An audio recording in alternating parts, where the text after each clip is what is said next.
Why is Putin afraid to deploy the Su-57 to Ukraine? Maybe because, much like its land-based counterpart, the T-14 Armata, it's one of the most oversold and disappointing assets within the Russian military. Then there's the fact that Ukraine has been successfully shooting down so many Russian jets that Putin is terrified of his shiny new toy being captured and having its true RCS revealed by the West, as well as the release of any other advanced capabilities, or lack thereof. Let's dive in. When it comes to recent Russian military equipment, there are two things to remember. First, don't believe the hype. And second, make sure your accountant checks the numbers.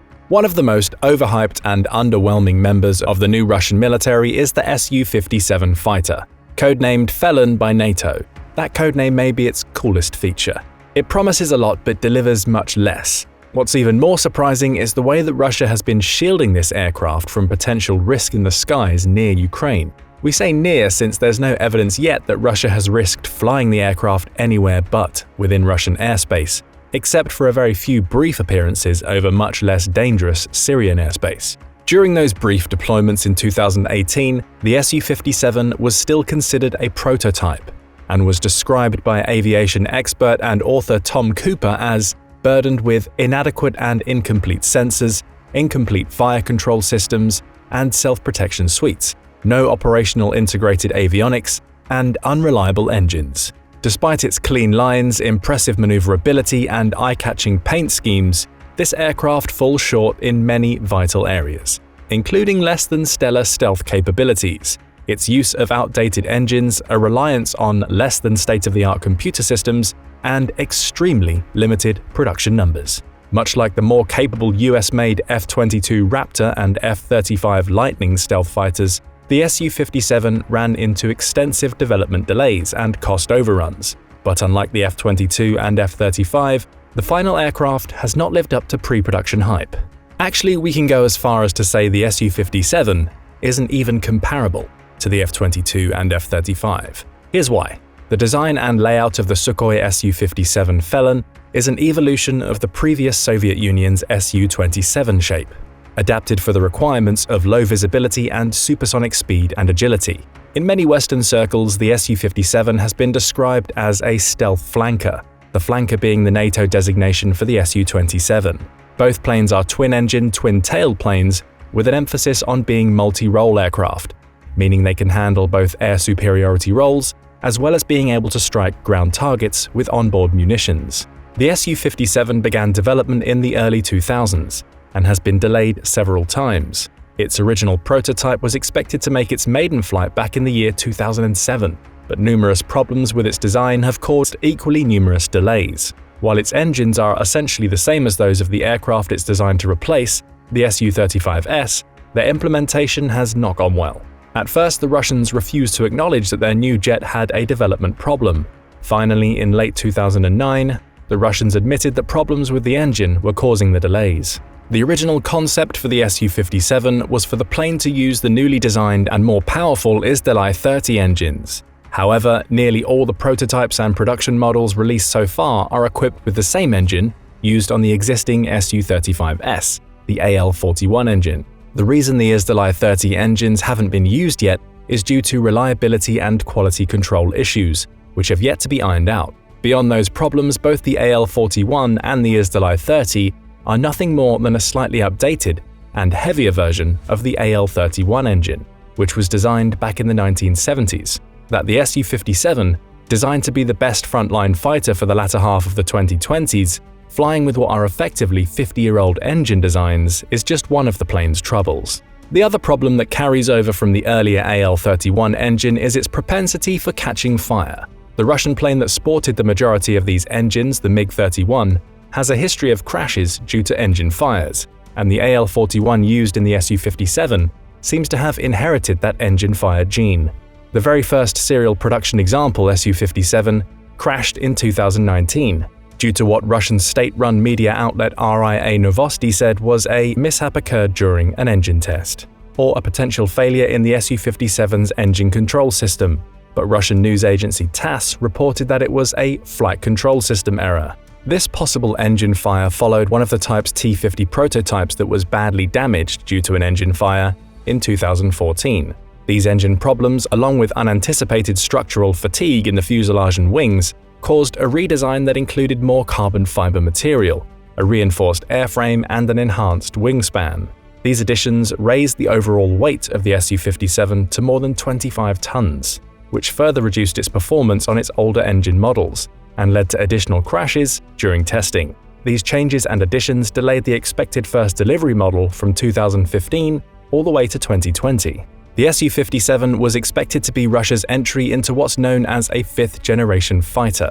These types of planes, including the earlier US-made F-117, more of a stealth testbed than an actual fifth-gen fighter, and the much more advanced F-22 Raptor, introduced several new concepts into the aviation industry. These new benchmarks included advanced stealth, or in the case of the Su-57, stealthier, airframes with reduced radar cross-section (RCS), active electronically scanned array (AESA) radar, a type of phased array antenna, and supercruise capabilities, which means a fighter can fly above Mach 1 without using afterburners.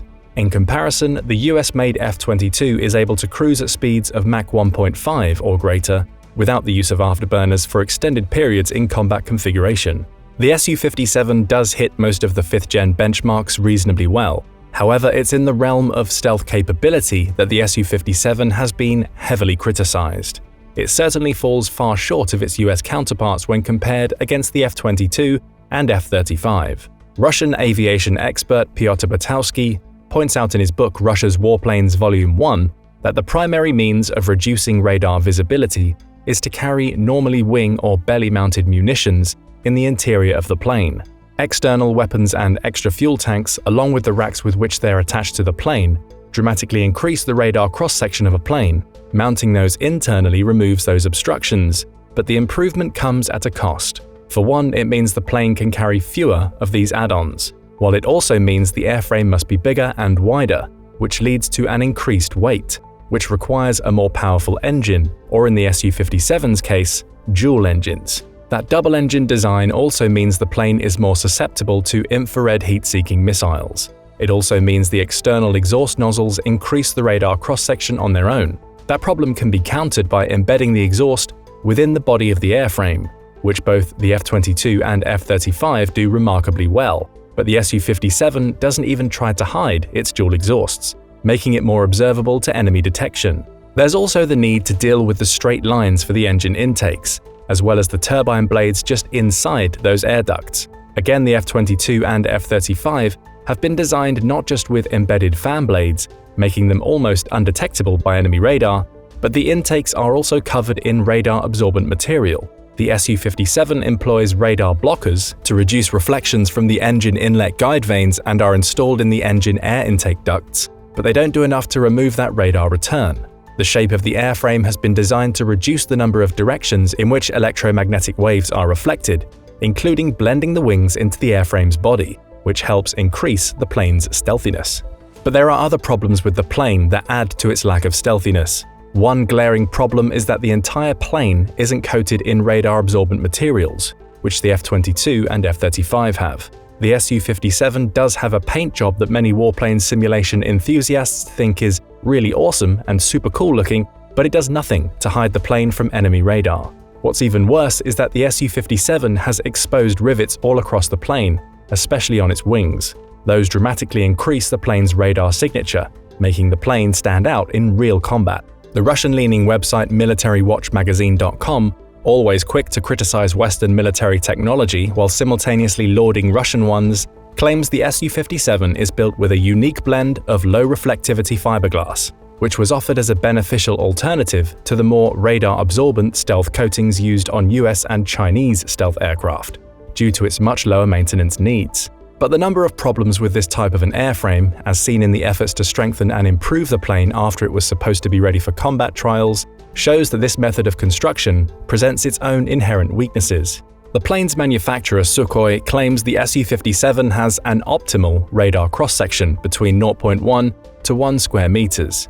For comparison, the F-117 had a radar cross-section of around 0.003, about 1/3 as much as an ordinary bird, while the F-35 has an RCS of 0.005 and the F-22 has an RCS of 0.001.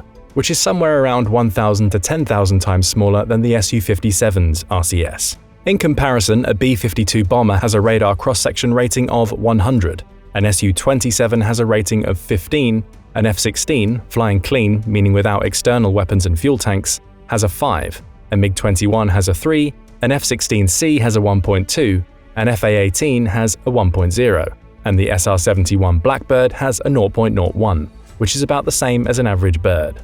The F-35's radar cross-section has been compared to a hummingbird, while the F-22's cross-section has been compared to that of a bumblebee.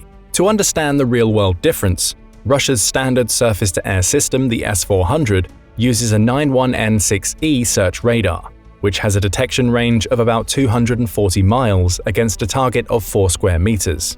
If it's operating under optimal conditions, it should be able to detect an F-15 at 325 miles, an F-A-18E Super Hornet around 1 square meter (RCS) at 170 miles, the Su-57, assuming 0.1 square meter RCS, at 96 miles, and an F-22 or an F-35 with an RCS of 0.005 or less at only around 17 miles. In short, a radar would have between 6 to 10 times greater detection range against the Su-57 compared to an F-22 or an F-35. Russia's problem is that many Western analysts don't believe that the 0.1 RCS that the plane's manufacturer Sukhoi claims to have is accurate. If it's found to be closer to 1 or even higher, then its capabilities as a stealth fighter dramatically decrease, which means bad things for Russia's ability to sell the plane overseas to its usual markets like India and China. All of this leads to the question, if the Russians are so positive the Su-57 is the equal of the F-22 and is the best aircraft Russia has ever built, why are they so reluctant to use it in the current invasion of Ukraine? It's been a glaring issue for the Russian military that they haven't yet established air control over the Ukrainian battlefield, something that their much larger air force was intent on demonstrating from the earliest days of the fighting. The answer is a simple one, though with complicated ramifications. Russia doesn't want to fly one of its very limited number of state-of-the-art aircraft for fear of having it shot down. The risk of having the Su-57 captured and thereby having its true RCS revealed by the West, as well as the release of any other advanced capabilities or lack thereof, is one reason why Russia has been so reluctant to deploy the plane over Ukrainian territory. For a country that has a much smaller and more outdated air force, Ukraine has done a remarkable job of shooting down Russian aircraft and helicopters. As of March 2023, Ukraine had shot down 70 Russian fighter aircraft, at the loss of only 60 of their own. And that's not including one disastrous day for Russia, when on May 15, 2023, they lost 2 fighter jets, an Su-34 and an Su-35, plus 2 Mi-8 helicopters, all within 12 hours, and all within the Russian territory of Bryansk. The fact that Russia lost multiple downed aircraft within Russian territory all at the same time was a stunning blow to their air force. Some Western analysts believe Ukrainian air defense systems might have been pushed closer to the border with Russia to engage aircraft that direct their attacks from within Russian borders. The Russian Air Force has recently begun using more glide munitions, which are bombs with pop-out fins that can strike targets at a greater distance. Ukrainian Air Force spokesman Yuri Inat explained after the May 15th incidents that Russian airplanes regularly attack Ukraine from Russian territory. He said their strike air group attacked Ukraine from the north, from Bryansk Oblast. They do this almost every day. They carry out strikes with guided bombs. Another black day for Russian military aviation was June 24, 2023, the day of the abortive rebellion by Yevgeny Prigozhin's Wagner mercenary group. In less than 24 hours, Prigozhin's men managed to shoot down 7 combat helicopters, as well as one of Russia's most valuable air assets, an Il-22M airborne command post. It is believed that all of the pilots and personnel on board the 8 aircraft were lost. The fact that all of these planes were within Russian airspace shows just how dangerous the invasion against Ukraine has been for the Russian Air Force. The open-source combat tracker Oryx says that the Russian aircraft losses are even higher, confirming that they've lost at a minimum 77 fixed-wing aircraft as of July 14, 2023, with another 90 helicopters lost. Oryx's numbers are based only on confirmed losses, so the total number of Russian airplanes lost is almost certainly even higher. Another of the major problems with the Su-57 is that there just aren't very many of them available for the Russian Air Force. The West's best estimates are that Russia has only received somewhere between 5 and 15 of the aircraft. with most analysts suggesting Russia is currently flying a total of only 12 Felons. Even TASS, the Russian news agency, says a best-case scenario would see Russia possibly receiving as many as 76 Su-57s, but only by the end of 2028. And that's assuming a big ramp-up of production that Russia's economy doesn't appear likely to meet. These numbers pale in comparison to the number of F-22 Raptors that the US currently has flying, which includes 142 combat aircraft and another 44 used for training and testing new equipment and upgrades. Even more impressive is the number of F-35 Lightnings currently flying. The US alone is operating more than 450 F-35s in its three configurations: the original A version, the vertical short takeoff and landing (VSTOL) B version, and the carrier C version. But the F-35's true advantage is the ability to sell these aircraft to America's allies. When you include those countries, there are currently more than 850 F-35s in service around the world, and the US is producing another 156 more of these planes every year. One of the problems that Russia has had in producing the Su-57 has been a lack of overseas partners. One of its original allies in this program was going to be India, who had agreed with Russia back in 2016 to create an improved Su-57 that would have been called the Fifth Generation Fighter Aircraft Program, or FGFA. But years of delays and concerns that the FGFA would not meet project goals led India to put the program on indefinite hold in 2018. India complained that the base Su-57 was too expensive, poorly engineered, and powered by old and unreliable engines. The degree with which India was unhappy with the Su-57 is borne out by the fact that India willingly walked away from the project after already dropping $295 million into pre-development costs, money they'll never get back. With India's departure from the program, Russia lost the largest potential buyer of any future Su-57 aircraft, which meant that Russia will have to bear the cost of developing and producing the aircraft alone. Another potential buyer, Algeria, has a contract to acquire Su-57s in 2025, but that deal may also fall through because Russian firms will not risk having them flight tested on site in Algeria, and Algeria doesn't trust Russia, to be honest, about any tests done in Russian airspace. Instead of working with Russia for its next aircraft, India has announced an agreement to buy the 4th-gen Rafale fighter from France and has placed an order for 26 of the aircraft, as well as 3 Scorpene-class submarines. These purchases show how far India has gone to diversify its armaments purchases, while also distancing itself from Russian arms manufacturers. China has already said no to the Su-57, as it's developing its own 5th-gen stealth fighter, the J-20 Super Dragon, which itself will eventually be replaced by an even better model, their as-yet unnamed 6th-gen advanced stealth fighter, which is still under development and not expected to see full production until sometime after 2026. Then there's Russia's failed export sale of existing Su-35 planes to Iran. They had a deal in place for Iran to purchase up to 50 already built Su-35s, an agreement concluded in 2014 during the second term of President Hassan Rouhani. According to a former Iranian diplomat, at the time of purchase, Russia had promised to deliver the Su-35s in 2023, but neither Iran nor Russia is expecting the planes to be delivered this year. Whether the unexpected loss of so many aircraft in the Ukraine invasion is to be blamed for this delay, or as some have speculated, Israel was able to dissuade Russia from sending Iran the planes, is still a matter of speculation. Either way, not sending aircraft that have already been paid for sends a strongly negative signal to any other potential buyers of Russian armaments. Which leads us to our next question, posed by many Western commentators. Is the Su-57 actually the worst stealth fighter in any modern air force? When taking into account its comparatively poor RCS, its unreliable engines, its pitifully small production numbers, and its reliance on fiberglass framing instead of stealth coating, it seems that it's not really even comparable to the current best stealth aircraft, the F-22 and the F-35, and might even be considered less satisfactory than the Chinese J-20, which seems to many analysts to be a pirated copy of the F-22 Raptor, built with stolen technology. Henry Kelsall, military analyst and aviation expert, says, Russia's Su-57 Felon is a troubled aircraft and a poor stealth fighter, with an abnormally high radar cross-section and just 10 in active service. He adds, it's an aircraft that should have stealth capabilities, but the Su-57 falls remarkably short in this area. Aircraft such as the F-22 Raptor and F-35 Lightning II have it beaten in this department. As such, it's arguable that the Su-57 is the world's worst stealth aircraft currently in service. Russian President Vladimir Putin, on the other hand, seems to be willing to claim it's not only not that bad, but that the Felon is the best stealth fighter in the world. This is the world's best plane by all its operational characteristics and its armament, Putin said about the Su-57, according to a report broadcast by Russian news agency TASS. No other aircraft in the world can fly as well as our plane. This is the true reason why Russia can't afford to have one of their few Su-57s shot down.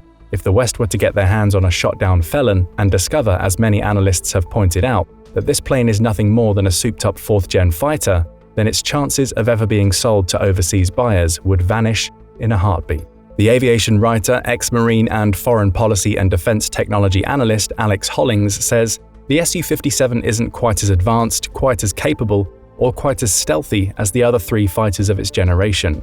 As far as their effectiveness in the Ukraine invasion," he added, "to date there are so few Su-57s in existence that any capability they offer the Russian military is superficial at best." Russia will likely keep the Felon within its own territory, and will only operate it when the plane is out of Ukrainian surface-to-air missile range, which is from 60 to 90 miles. A shoot-down of the vaunted Su-57 would be a terrible blow to Russia, and a public relations bonanza for the Ukrainians and its allies in the West. So whether its stealthiness is as bad as its many detractors suggest, the Su-57 Felon is one plane that Ukraine will probably never see flying through the skies. But what do you think? Will Putin ever send the Su-57 into battle? If so, do you think it will live up to the hype he's generated around it? Let us know in the comments, and don't forget to subscribe for more military analysis from military experts.